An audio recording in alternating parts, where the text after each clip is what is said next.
বন্ধুরা আজকের ক্লাসে আমরা চার্লসের সূত্র নিয়ে আলোচনা করব। তো চার্লসের সূত্রটা কি এটা এই ফিগারটা দেখলেই বোঝা যায়। এই ফিগারে দেখতে পাচ্ছ একটা সিলিন্ডারেরই বেসিক্যালি দুইটা অবস্থা আছে। এই সিলিন্ডারের আদি অবস্থায় তার তাপমাত্রা দেওয়া আছে -65°C, শেষ অবস্থায় তার তাপমাত্রা দেওয়া আছে 250°C, অর্থাৎ তাপমাত্রা বৃদ্ধি করা হয়েছে।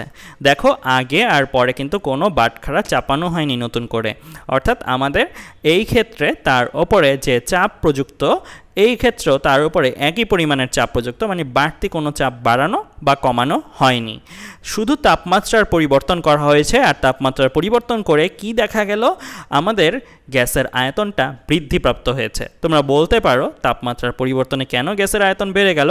কারণ আমরা অলরেডি নবম দশম শ্রেণীতে পড়ে এসেছি যে তাপমাত্রা বাড়ালে আসলে গ্যাসের অণুগুলোর গতিশক্তি বৃদ্ধি পায়, অর্থাৎ ছোটাছুটি বৃদ্ধি পায়। ছোটাছুটি যদি বৃদ্ধি পায় তাহলে ওপরে যদি পিস্টনটা নরণক্ষম থাকে, এখানে যে পিস্টনটা ছিল নরণক্ষম, সো তাহলে সেটাকে সে ধাক্কা প্রয়োগ করবে, কারণ ছোটাছুটির কারণে সে পাত্রের দেয়ালে ধাক্কা প্রয়োগ করবে, আর ওই ধাক্কার কারণে এই পিস্টনটা ওপরের দিকে উঠে যাবে, অর্থাৎ সে আর একটু বেশি আয়তন সে পাবে। অর্থাৎ আমি তাপমাত্রা বাড়ালে অণুর গতিশক্তি অর্থাৎ ছোটাছুটি বৃদ্ধি পায়, ছোটাছুটি বৃদ্ধি পেলে সেটা পাত্রের দেয়ালে অতিরিক্ত ধাক্কা প্রয়োগ করে, যেটা নরণক্ষম পিস্টনকে সরিয়ে আয়তন বৃদ্ধি করে ফেলে। সো আমরা এই যে এই ঘটনাটা দেখলাম, এটা কিন্তু সবসময়ই যে সত্য হবে তা না। এটা সত্য হতে হলে অবশ্যই এই দুইটা শর্ত মেনটেন করতে হবে। কোন দুইটা শর্ত? চাপকে ধ্রুবক রাখতে হবে আর গ্যাসের পরিমাণকে ধ্রুবক রাখতে হবে। তার মানে আমি যদি এখান থেকে এখানে 5টা বাটখারা অ্যাড করে দিতাম, তারপরে তাপমাত্রা বাড়াতাম, তাহলে কিন্তু আয়তন বৃদ্ধি পেতে নাও পারতো, কারণ 5টা বাটখারা তাকে চেপে ধরে রাখতো। আবার আমি যদি লিকেজ রেখে দিতাম, এখানে ধরো আমার কোনো ফুটো ছিল, ফুটো থাকলে আমার কি হতো, এন কমে যেত। সো এন কমে গেলেও কিন্তু তাপমাত্রা বাড়ালেও আমরা আয়তনের এই কাঙ্ক্ষিত বৃদ্ধিটা নাও পেতে পারতাম। অর্থাৎ তাপমাত্রা বাড়ালেই যে আয়তন বাড়বে এটা কিন্তু ডিপেন্ড করে এই শর্তগুলোর ওপর। এই শর্তগুলো যখন মেনটেন করা হবে তখনই তাপমাত্রা বাড়ালে আমি আয়তনের বৃদ্ধি পাবো। সো এই যে এই সূত্রটা, এটাই বেসিক্যালি চার্লসের সূত্র। সো চার্লস এই সূত্রটা নিজের ভাষায় ঠিক এইভাবে দিয়েছিল যে আমরা যদি এই শর্তগুলো মেনটেন করি, তারপরে কোনো গ্যাসের তাপমাত্রা যদি 1°C অর্থাৎ প্রতি °C বাড়াই, তাহলে এর আয়তন বাড়বে। আর আয়তনটা কতখানি বাড়বে সেটাও সে বলে দিয়েছিল। সেটা হচ্ছে আয়তন বাড়বে, যেটা আমরা অবজারভেশন থেকে দেখেছি, তাপমাত্রা বাড়লে আয়তন বাড়বে। আর কতখানি আয়তন বাড়বে সেটাও সে বলে দিয়েছিল। সেটা বলে দিয়েছিল 0°C আয়তনের 1/273 অংশ করে বাড়বে। অর্থাৎ তুমি যখন 1°C তাপমাত্রা বাড়াচ্ছ, ধরো এখান থেকে এখানে আমি 1°C তাপমাত্রা বাড়াচ্ছি, সো আয়তন কতটুকু বৃদ্ধিপ্রাপ্ত হবে? ততটুকু আয়তন বৃদ্ধিপ্রাপ্ত হবে যেই আয়তনটা ওই গ্যাসটার 0°C ছিল। ওই 0°C আয়তন যদি হয়ে থাকে V0, সো V0-এর 1/273 অংশ। সো আমি এইভাবে লিখি জিনিসটা, তাহলে বুঝতে সুবিধা হবে। সো 0°C আয়তন যদি V0 হয়ে থাকে, তাহলে 1°C যখন আমি তাপমাত্রাটাকে বাড়ালাম, অর্থাৎ 1°C বাড়ালাম 0°C থেকে, তখন তার আয়তনটা তো আগের আয়তনটা থাকবে আর বাড়বে। কতটুকু বাড়বে? V0-এরই 273 অংশ, 1/273 অংশ বাড়বে। সো এই যে এই অ্যামাউন্টটা, এটা হবে কি, এই পুরোটা হবে আমার 1°C আয়তন। সো এরকম করে করে 1° থেকে যখন 2° বানাবা, তখন তোমার আরেকবার বাড়বে। কি বাড়বে? আরেকবার তোমার এই রাশিমালাটা বেড়ে এই যে এতটুকু অংশ হচ্ছে বৃদ্ধির পরিমাণ, এটা হচ্ছে কতটুকু বৃদ্ধি পেয়েছে আসলে। সো এতটুকু পরিমাণ করে করে আসলে বৃদ্ধি পাবে।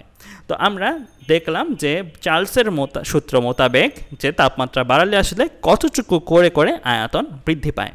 একই কথা তাপমাত্রা হ্রাসের বেলাও, তাপমাত্রা যদি হ্রাস করি আমরা, তার মানে কি আয়তন হ্রাস পাবে। মানে তুমি ধরো যদি চিন্তা করে নাও, এটা তোমার আদি অবস্থা, এই ঘটনাটাকে তুমি ধরো চিন্তা করে নিলে আদি অবস্থা, আর এটা তোমার শেষ অবস্থা। সো আদি যদি 250°C থাকে, শেষ যদি এটা হয়, তাহলে কি আয়তন কমে যাচ্ছে না? সো তুমি যদি তাপমাত্রা বেশি থেকে তাপমাত্রা কমে নিয়ে আসো, তাহলেও কিন্তু আয়তন কম পাবে। সো সেই ক্ষেত্রেও দেখো একই কথা, খালি এখানে বৃদ্ধির জায়গায় হ্রাস দিয়ে দিলেই ওপরের লেখাটাই কিন্তু নিচের লেখাটা, জাস্ট বৃদ্ধির জায়গায় হ্রাস কথাটা দেওয়া হয়েছে, আর কিছু না। সো বেসিক্যালি আমাদের এত কঠিন করে মনে রাখা লাগবে না। মানে আমরা যে এখানে দেখলাম যে চার্লস এভাবে বলেছে, সো এইভাবে আমাদের মনে রাখা দরকার নাই। কেন? কারণ এই যে এই সূত্রটা হচ্ছে °C স্কেলের জন্য। সো °C স্কেলের জন্য এই সূত্রটা একটু কমপ্লিকেটেড।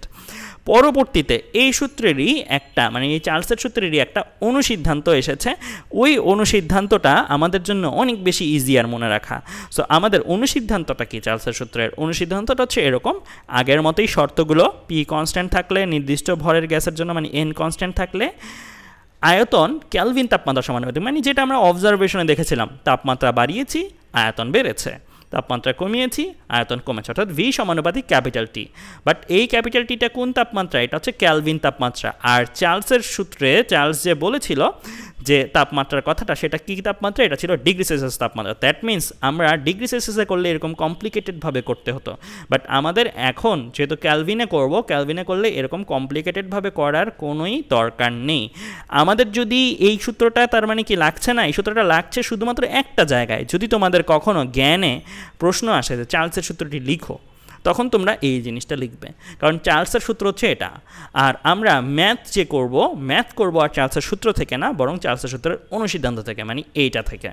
সো এইখানে আমরা যদি ম্যাথ করার জন্য সূত্র দাঁড় করাই, ভি সমানুপাতিক ক্যাপিটাল টি, ভি হচ্ছে আয়তন আর ক্যাপিটাল টি হচ্ছে পরম তাপমাত্রা বা ক্যালভিন তাপমাত্রা।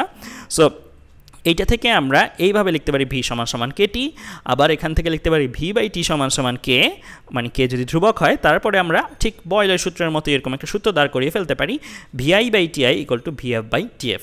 সো ভিআই কি? আদি আয়তন। টিআই কি? আদি তাপমাত্রা। ভিএফ আমার শেষ আয়তন, টিএফ আমার শেষ আয়তন আর টিএফ আমার শেষ তাপমাত্রা।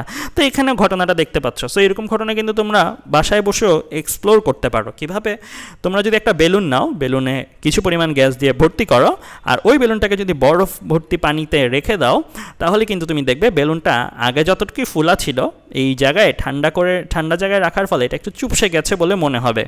যদিও তুমি একদম ভালো করে লাগিয়ে রেখেছো, কোনো গ্যাস বাইরে বেরোতে পারবে না, তাও তোমার মনে হবে একটু চুপসে গিয়েছে। বেসিক্যালি গ্যাস বাইরে বেরোয়ার কারণে চুপসে যায়নি, বরং গ্যাস যেই পরিমাণ আগে ছিল সেই পরিমাণই আছে, বাট গ্যাসের তাপমাত্রা কমে গিয়েছে বলে গ্যাসটা একটা সংকুচিত জায়গায় রয়ে গিয়েছে, সংকুচিত হয়ে গিয়েছে। সো তোমার মনে হবে চুপসে গিয়েছে।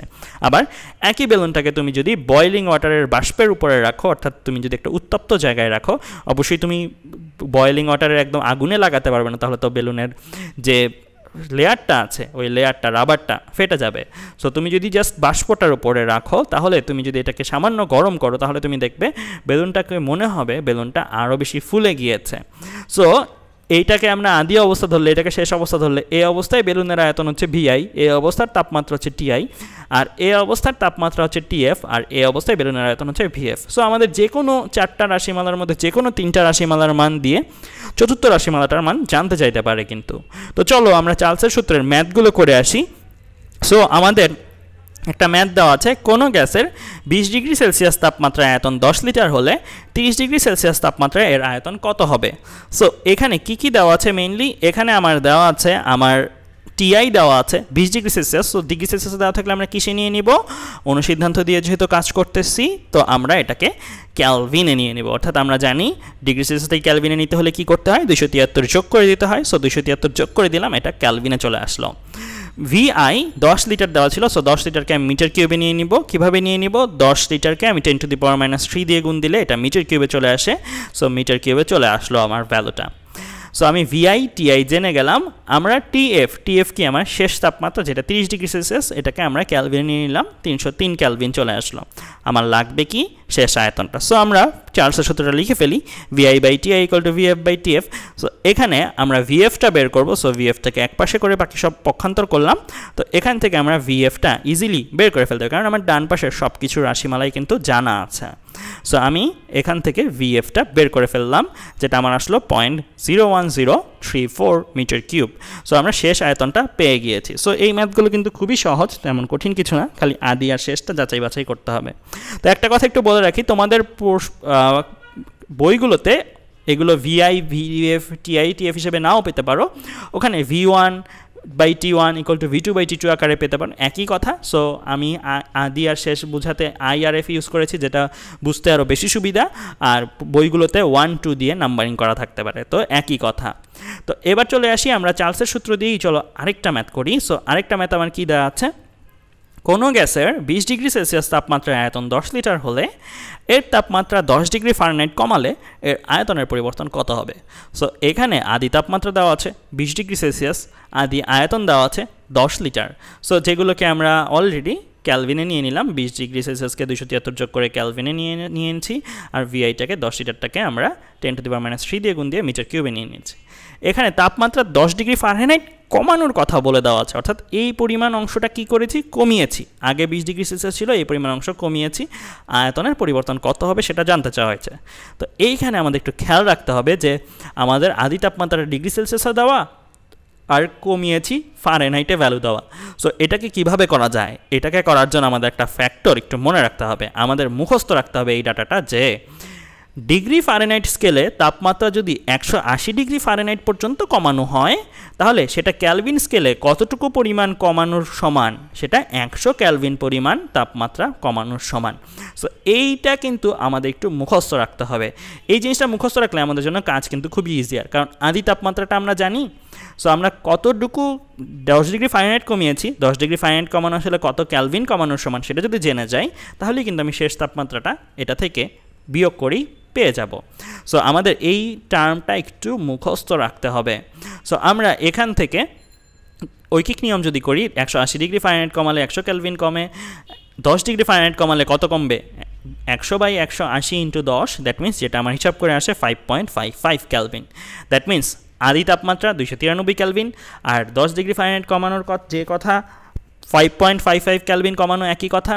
সো আমি শেষ তাপমাত্রা হিসেবে তাহলে কি পাবো, শেষ তাপমাত্রা হিসেবে পাবো 293 - 5.55, যেটা আমার আসে 287.44 ক্যালভিন, অর্থাৎ এতটুকু পরিমাণ শেষ তাপমাত্রা আমরা পাবো। সো আমাদের এইখানেও আমরা যদি চার্লসের সূত্র ব্যবহার করি, সো VI/Ti = VF/TF, সো এখানে আমরা VF-টা পেয়ে যাব। সো VF = VI × TF/TI, ডান পক্ষের সব কিছুই আমি জানি, বসিয়ে দিলাম। বসিয়ে দিলে আমি এখান থেকে VF-টা হিসাব করে পেলাম কত, 0.00981 মিটার কিউব। এটা কি আমার প্রশ্নের উত্তর? না, আমার এখানে জানতে চাওয়া হয়েছে এর আয়তনের পরিবর্তন কত হবে, অর্থাৎ এটা আমার শেষ আয়তন, আদি আয়তন আমার ছিল এইটা। সো আয়তনের পরিবর্তন আমি বলেছি, পরিবর্তন সবসময় শেষ বিয়োগ আদি করবে। সো শেষটা থেকে যদি আদিটা বাদ দিই তাহলে আমি একটা নেগেটিভ ভ্যালু পাই। আমি বলেছিলাম শেষ বিয়োগ আদি করলে সুবিধা হচ্ছে কি, নেগেটিভ ভ্যালু আর পজিটিভ ভ্যালুর মিনিং আছে। নেগেটিভ ভ্যালু কি মিন করবে আয়তন হ্রাস পেয়েছে, অর্থাৎ আয়তনের পরিবর্তন এত মিটার কিউব, যেটা আসলে হ্রাস পেয়েছে, অর্থাৎ আয়তন পূর্বের তুলনায় এত মিটার কিউব হ্রাস পেয়েছে। তো আজ এ পর্যন্তই, ধন্যবাদ সবাইকে।